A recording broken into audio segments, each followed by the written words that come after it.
Предизвикателствата през възстановяването на такава сграда са много. Сградата е вградена в скалата, случват се много неща, вода тече от всякъде. От последните 20 години не е поддържана като хората и нещата наистина са доста сложни. Имаме изненади на всяка крачка.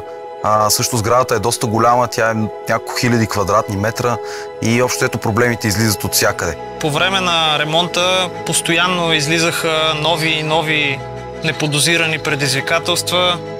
Оправянето на едно нещо водеше до откритие на още 3. Понякога имаше моменти, в които нещата изглеждаха малко невъзможни, но успяхме да намерим решение и да се справим с проблемите.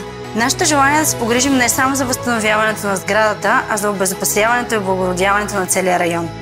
Докато домът се преобразява отвън и отвътре, всеки слой боя Протекта гарантира, че металните елементи ще бъдат в хармония с новия облик. Резултатът е впечатляващ.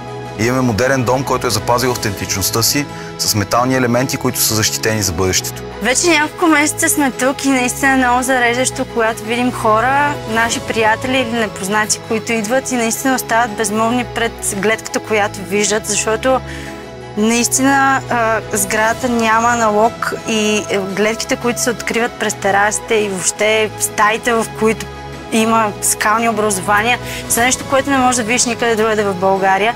И цялата тази енергия наистина много ни зарежда, ни дава сили да продължаваме напред и да мечтаем много мащабно.